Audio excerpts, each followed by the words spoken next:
माननीय उद्धव ठाकरे व माननीय राज ठाकरे यांच्याबरोबर आपण पहिल्या भागात मुंबईचा विकास, मुंबईतलं राजकारण, राज्याचे प्रश्न याच्यावर चर्चा केली.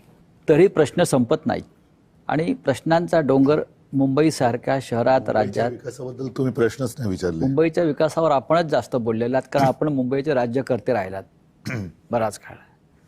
उद्धव साहेब किंवा राजसाहेब, मुंबई महानगरपालिका आली किंवा महाराष्ट्राच्या निवडणुका आल्या की आपण सातत्यानं आपल्याला एक भीती वाटते आणि आपण तो लोकांसमोर जातो आणि मुंबई आपल्यापासून तुटली जाईल किंवा मुंबईचा लचका तोडला जाईल, महाराष्ट्र तुटेल, विदर्भ वेगळा होईल, हे आपण सातत्यानं म्हणतो. आताही आपण त्या विषयावरती बोलतो. पण राज्याचे मुख्यमंत्री देवेंद्र फडणवीस यांनी परवा गर्जना केली की सूर्यचंद्र असेपर्यंत मी मुंबईला महाराष्ट्रापासून वेगळं होऊ देणार नाही. तुम्ही याच्यावरती विश्वास ठेवता का? माझं फक्त एवढंच म्हणणं आहे ना की या सगळ्या ह्याच्यामध्ये त्यांच्या मुळात हातातच काही नाहीये.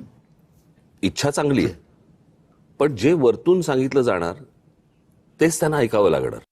वरतून सांगितलं की ही जमीन अदानीला द्यायची म्हटल्यानंतर त्यांच्यासमोर पर्यायच नसतो सही करण्यापलीकडे. सो वरच्यांच्या मनात काय आहे हे जास्ती महत्वाचं आहे. इकडच्या लोकांच्या मनात काय आहे हा विषयच येत नाही ना. त्याच्यामुळे त्यांनी चंद्रसूर्याचे कितीही दाखले जरी दिले तरी वरती जे बसलेले जे दोघे जण आहेत त्यांच्या मनात काय आहे हे पहिल्यांदा आपल्याला कळणं गरजेचं आहे आणि ते कळतंय.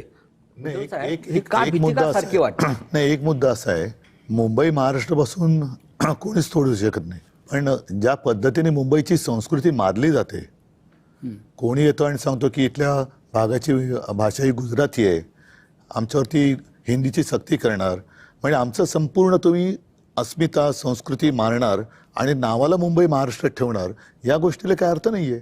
बरं, हे यांना जसं आता राज म्हणाले, हे बस म्हटलं का बस, उठ म्हटलं की उठ म्हणणारी मानणारी लोक आहेत, यांच्यावरती काय विश्वास ठेवायचा?